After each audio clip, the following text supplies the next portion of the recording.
जब जेल लेके गए तब वहाँ बहुत ज़्यादा डर गए थे, लेकिन समोसा वमोसा खिलाए, बोले कुछ नहीं होगा, 2-3 महीने में तुम छूट जाओगे, हम जुगाड़ बना दे रहे हैं भाई, तुम्हारे बच्चे कहाँ जाएंगे, पुलिस ऐसा बोल के। अच्छा। लेकिन रिपोर्ट इतना बढ़िया लगाया हमारे पीछे की।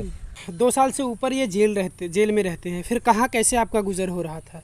हम इनके घर पे थे, यही मजदूरी मतलब दूसरे खेत में काम करके अपने बच्चे को खाने पीने के लिए। इनको इनसे मोहब्बत होती है और फिर उस समय ये नाबालिग रहती हैं और ये इनको लेकर फरार हो जाते हैं।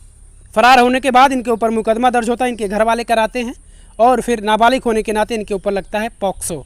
और जब ये वापस आते हैं कुछ सालों बाद, फिर इन्हें जेल हो जाती है और जेल के बाद ये जेल से छूटे हैं और फिर से इन्हें जेल होने वाला है। क्या नाम है आपका?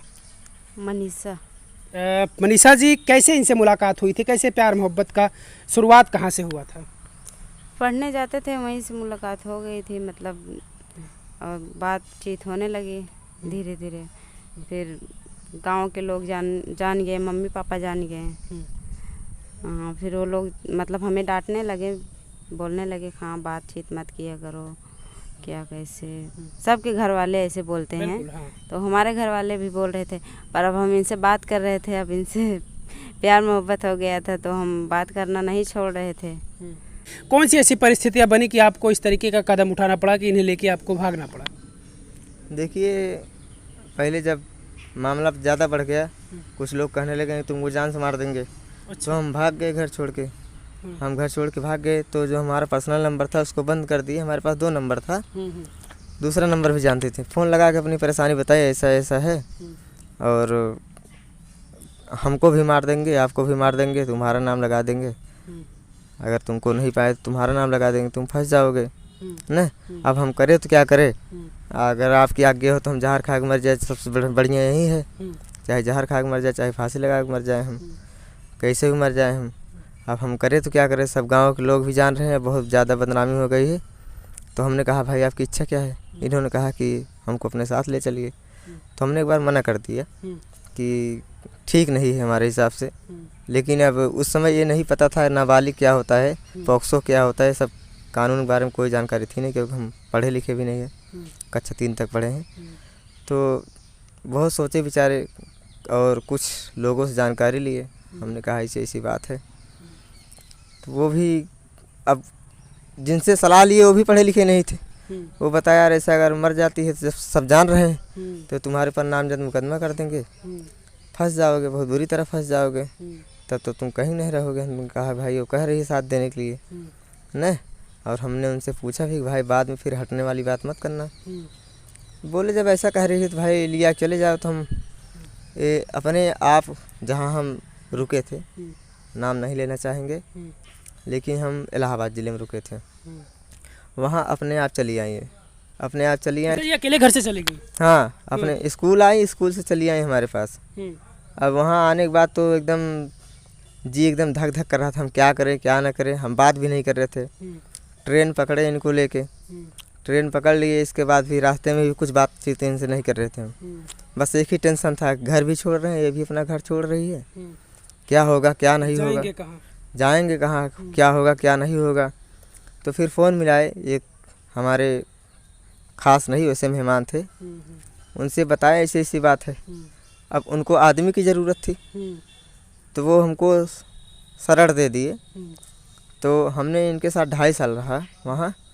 2.5 साल रहे हमने। और 2.5 साल में एक इसमें हमारा लड़का है 5.5 साल से ज़्यादा हो गया है, यही अक्टूबर आ जाएगा तो 6 साल पूरा हो जाएगा। एक लड़की है जिसकी डेट ऑफ बर्थ है 28 जनवरी 2020 है। आपने बताया कि 2.5 साल आप रहते हैं साथ वहाँ, फिर आप वापस कब आते हैं? जेल कब आपको हो जाती है? कोरोना काल में वापस आते हैं। तब हमारी जो लड़की है छोटी वाली, इसके 1.5 महीने की हो गई थी। तो कोरोना काल में आए थे, अब आने जाने का कहीं कोई व्यवस्था नहीं था, रुक गए। अब इनके घर वाले भी कुछ नहीं बोले, यहाँ चले जाओ नहीं तो पुलिस से पकड़वा देंगे सब। और इसके बाद हम भी कुछ नहीं बोले, हम भी अपने घर में ही रहते थे। यहाँ तक कि गांव में घूमते भी नहीं थे, कहीं आते जाते भी नहीं थे कि लोग क्या कहेंगे। बस यही सोच रहे थे कैसे भी करके लॉकडाउन वाला सिस्टम ख़त्म हो और हम फिर निकल जाएँ यहाँ से। बस यही इंतज़ार करते करते पुलिस एक दिन उठा ले गई हमको 9 बजे सुबह। उसके बाद थाने के बाद फिर जेल आपको हो गया वहीं से? उसके बाद तुरंत हाँ 8 तारीख को 8 मई को पुलिस उठाई थी और 13 मई को जो है कह रही थी, ये भी बार बार जा रही थी, सर दो बच्चे हैं, छोड़ दीजिए इनको, हम कहीं लेके चले जा रहे हैं। लेकिन इनका भी एक ना सुने। और हम तो मुलजिम हैं, हम तो कुछ कह ही नहीं सकते, हमसे पूरी जानकारी ली, हमने तो पूरी जानकारी दे दी भाई ऐसी बात है। कब इनको लेकर आप घर से भागे थे? हम ये 17 अगस्त 2017 कितना अगस्त था, 13 अगस्त ना, 13 अगस्त 2017 का मामला है। तो हम 13 अगस्त को 11 अगस्त को हम घर छोड़ चले गए थे। हमने सोचा कुछ बचाव हो जाए, कुछ दिन बाद सब भूल जाएंगे, फिर अपना जीवन व्यतीत करेंगे। अच्छा, जब थाने पर आप गए तो वहीं से जेल हो जाता है या फिर छोड़ती है पुलिस? नहीं, जब थाने पे गए वहाँ मारने उन्हें प्लान बना रहे थे, अब पुलिस वाले पकड़ेंगे काफ़ी दिन बाद तो फिर मारे पीटेंगे। तो ये अपने दोनों बच्चे लेकर गई वहाँ, कहीं कि अगर आप मारेंगे तो हम रोड पर बैठ जाएंगे, चक्का जाम कर देंगे, हम लेट जाएंगे बच्चे लेकर। तो एक भी डंडा हमको मारा नहीं गया था, एक भी डंडा न मारा गया, न गाली दिया गया। इसके बाद शाम को खिलाते पिलाते भी थे थाने में खाना, 5 दिन थाने में रखे थे हमको। इसके बाद ले जाके जब जेल लेके गए तब वहाँ बहुत ज़्यादा डर गए थे, लेकिन समोसा वमोसा खिलाए, बोले कुछ नहीं होगा, 2-3 महीने में तुम छूट जाओगे, हम जुगाड़ बना दे रहे हैं भाई, तुम्हारे बच्चे कहाँ जाएंगे, पुलिस ऐसा बोल के। अच्छा। लेकिन रिपोर्ट इतना बढ़िया लगाया हमारे पीछे की जाओ अब तुम रहो वहीं रहो अब बस। तो फिर कितने दिन तक आप जेल रहे? 2 साल 8 महीने रहे जेल। 2 साल 8 महीना आप जेल रहे। कब छूट कर आए जेल से आप? यहीं कौन तारीख छूटे रहे? 18 अगस्त 2022 में। अच्छा, उसके बाद जानकारी ये मिली कि आप फिर से जेल जाने वाले हैं, ऐसा क्यों? आप जेल किस शर्त पर आप जेल से छूटते हैं और फिर वो कौन सी ऐसी चीज़ें हैं कि जिसकी वजह से आपको जेल जाना पड़ रहा? पॉक्सो भी आपके ऊपर लगा था? माननीय उच्च न्यायालय ने जो है ये जमानत के लिए यही अर्जी दाखिल की थी हाई कोर्ट में। माननीय उच्च न्यायालय ने इनकी जो है मजबूरी देखी, इन्होंने अपने बच्चे का जन्म प्रमाण पत्र, 2 बच्चे हैं, और अपनी हालात जो है उसमें दर्शाई कि ना तो हम ससुराल के हैं ना तो मायके के हैं। नहीं, ऐसी स्थिति में हम जाए तो कहाँ जाएं? अगर ये चले आते हैं, मान लो अगर 100 रुपये ही कमाएंगे, फिर भी कम से कम ये तो कोई नहीं कहेगा कि इसका पति नहीं है इसके साथ, या खाने पीने में मान लो एक टाइम नहीं मिलेगा तो एक टाइम तो मिलेगा। इनकी ये धारणा बन गई थी अंदर। और अगर कोई महिला, अगर किसी महिला का पति अगर जेल चला जाए और लड़की वो भी भाग के शादी की हो, तो लोग अच्छे लोग कुछ न कुछ तो बोल ही देते हैं। अब खुल कर नहीं कहना चाहते हैं। इनको इस बात की बहुत तकलीफ़ होती थी। इन्होंने जो है हाई कोर्ट में जो है दाखिल किया बेल। माननीय उच्च न्यायालय ने इनकी मजबूरी देखते हुए, सब कुछ देखते हुए ज़मानत दे दी हमको, हम बाहर आ गए। और हमारे बच्चे की तबीयत ख़राब थी, हम 2 तारीख नहीं जा पाए, तो NBW हो गया। इसके बाद हमारा जो है सब बयान सब हो चुका है, सबका बयान हो गया, 313 भी बन गया। सिर्फ ये है जो सफाई बहस होती है, हमारा पक्ष कहेगा कि ये ऐसे है वैसे है, उनका पक्ष कहेगा ये ऐसा है वैसा, इसमें सज़ा होनी चाहिए, हमारा पक्ष कहेगा सज़ा नहीं होनी चाहिए। बस यही बचा है सफाई बहस बस। अब इसीलिए डर लग रहा है, मतलब जो भी कुछ फैसला होगा वो मतलब। हाँ, लेकिन आपको क्या लग रहा है? आपको लग रहा है कि जेल हो जाएगा फिर से?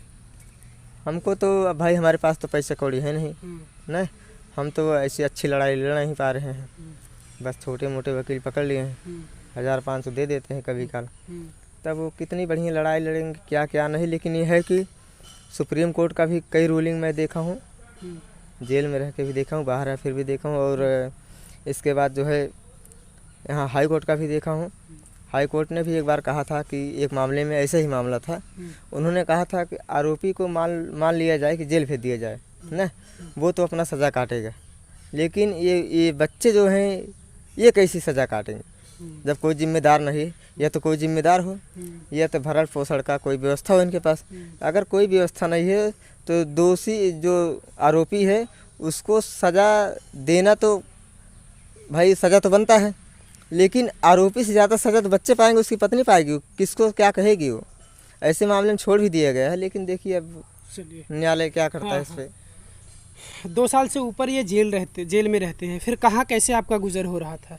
हम इनके घर पे थे, यही मजदूरी मतलब दूसरे खेत में काम करके अपने बच्चे को खाने पीने के लिए, पालन पोषण करने के लिए कर लेते थे। मजदूरी करके आप अपना और अपने बच्चों का पेट भर रही थी किसी तरीके से। अब क्या लग रहा है? अब तो फिर मन में ये बन चुका होगा कि ये जेल चले जाएंगे। हाँ, 22 अगस्त का है तारीख, बोल रहे हैं, मतलब गए थे हम, बोले जज साहब से, तो जज साहब बोले अगले तारीख का आइए। और मतलब उनके आरे बगल के लोग जो मतलब उनके आसपास जो बैठते हैं वो बोले कि अब जाना ही पड़ेगा जेल में। ऐसा जो वैसा। कोर्ट मैरिज वगैरह होते हैं। हाँ, फिर यही सोच रहे हैं, वकील साहब से बात की है, वो बोल रहे हैं चलो देखते हैं हाँ क्या होगा क्या क्या नहीं। सोच रखा आपने, अगर ये फिर से जेल चले जाएंगे तो फिर क्या सोच रखा आपने, किस तरीके से फिर गुजारा होगा? अब किस तरीके से मजदूरी? इस समय मतलब मजदूरी करते थे, अभी 1 साल हुआ हम चैनल बनाए हैं, तो सोच रहे हैं थोड़ा वीडियो बनाते हैं, तो वही सोच रहे हैं कि अगर सपोर्ट करेंगे मतलब चैनल पब्लिक। का नाम क्या है आपके? मनीषा निषाद ऑफिशियल। अगर पब्लिक सपोर्ट करेगी तो थोड़ा मतलब पैसे से आने लगेगा तो बच्चे को परवरिश हो चलिए, जाएगा। बिल्कुल। आपको अफसोस हो रहा है इन चीज़ों पर, ये जो ज़िंदगी में ये चीज़ें हो रही हैं, ज़िंदगी नर्क बन चुकी है। शायद किसी के साथ शादी विवाह हुआ होता तो शायद माँ बाप भी उसमें हेल्प करते, कुछ चीज़ें होती तो बेटी जब ससुराल से कहीं कुछ नाराज़गी को लेकर घर अपने मायके आती है तो माँ बाप हेल्प करते हैं, लेकिन ऐसे मामले में तो आप मायके भी नहीं जा सकती हैं। इतनी ज़िंदगी में इतनी परेशानियाँ हैं, तो क्या इस बात का अफसोस होता है? अब अफसोस मतलब अफसोस करके करेंगे तो क्या करेंगे, हमारे पास 2 बच्चे हो गए हैं, अब बस यही सोच रहे हैं कैसे भी ज़िंदगी बीत जाए बस। हाँ, मतलब 2 बच्चे हैं, उनको पढ़ाने लिखाने का, खाने पीने का, बस कैसा भी बीत जाए। प्यार मोहब्बत का इंजाम है, जेल जाते हैं और फिर जेल से आते हैं, फिर जेल जाने का फिर से डर है, मजदूरी करके खाती हैं और फिर से वही सामने डर सता रहा कि फिर हमें मजदूरी करनी पड़ेगी।